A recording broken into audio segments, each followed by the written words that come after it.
Got Stephen M. Smith on the line from touchdownalabama.com. And of course, his show you catch right here on YouTube every Monday, Wednesday, and Friday. It's In My Own Words, Monday, Wednesday, Friday, right here on YouTube, 6:30 Central. I want to remind everyone that you can support the channel by using the Amazon link in the description section when you shop on Amazon. It's the same shopping experience, so you might as well use the link.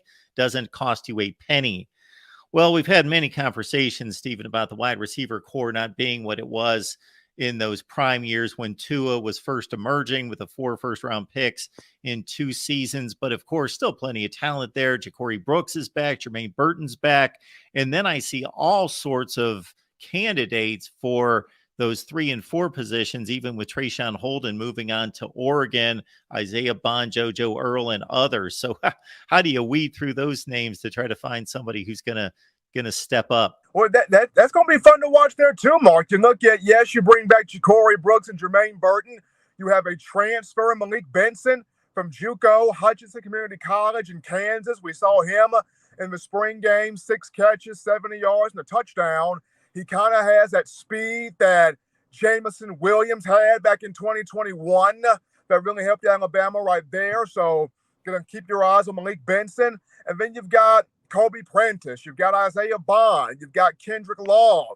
You've got Shaz Preston that can make some plays out there if given the opportunity to get out there and shine on the field. Not to mention you bring in some freshmen like Jalen Hale and Jaron Hamilton and Cole Adams as well. So a litany here of receivers to kind of work through and mold through. And I think the biggest thing, Mark, for this group is being able to just consistently catch the football.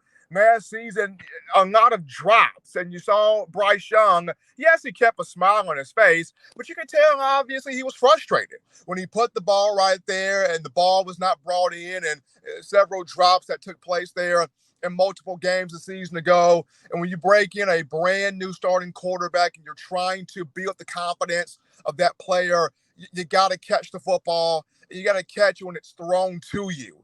So that's the big thing there for this group of receivers right here. They can live up to, they have the potential to live up to what Judy and Smith and Ruggs and Waddle were and what they did and what they became. But the number one thing for this group is catch the football. And then number 2, being able to separate off the line of scrimmage. Alabama did not get much separation from its wide receivers in the route running. So when you discuss Brooks and Burton and Prentice and Bond and all of these names, and adding a Malik Benson to this roster here, these guys have got to be able to, upon the snap of the ball, work those routes, get free from these defensive backs, these corners, give your quarterback a chance to allow him to find you and make those plays. Of course, the tight end position can be a security blanket for a young quarterback. Cameron Latou moves on. Let's see, Thomas Dupre, the Maryland transfer, comes in. How do you see that tight end position molding at this point? I think Dupre is going to be the leader of the group, the leader of the room. Was not used a lot at Maryland, but in 2 spring scrimmages for the Crimson Tide back in March and April, I heard a ton about how he was utilized within the offense, whether it's as an inline tight end, whether they stretched him out as a receiver, whether they had him at H-back. Dupre can do it all. He can do it all. Coach Saban, very excited about him. And then you've got the 2 guys you signed last year as freshmen that have grown up.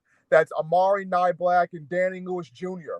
Both of those 2 are going to be featured heavily within the offense. Nyblack, a bit more of a receiver than a tight end. He's getting better with the blocking, but a bit more of a receiver than a tight end at this point.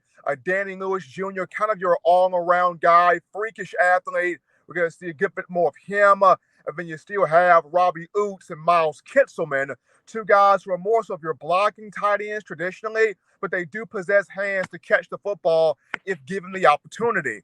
Going back to the spring, the tight ends caught 9 passes in the spring. So Tommy Rees really utilized that group, especially in the middle of the field. So Dupree is going to be the number 1 guy, in my opinion.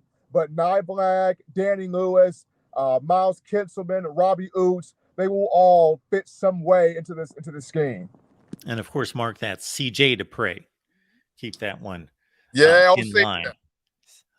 All right. Stephen M. Smith, Touchdown Alabama, in my own words. It's right here on YouTube, folks. You know where you are. So just keep it right here on YouTube, and you can catch Stephen's show every Monday, Wednesday, Friday at 6:30 Central Time. Well, Stephen, we would love to have you back, break down the defense, and we will do that soon as you know what the deal is. Once we hit SEC Media Days, the time flies, and I you're mean, full it throttle into goes the season. fast. It goes extremely fast. So enjoy these last few days of summer before you really get to work. And I'm sure you're at work anyway. I know you. So Pretty much. there is no rest for the weary. All right, Stephen, we appreciate you so much. You have a great day. You too, Mark.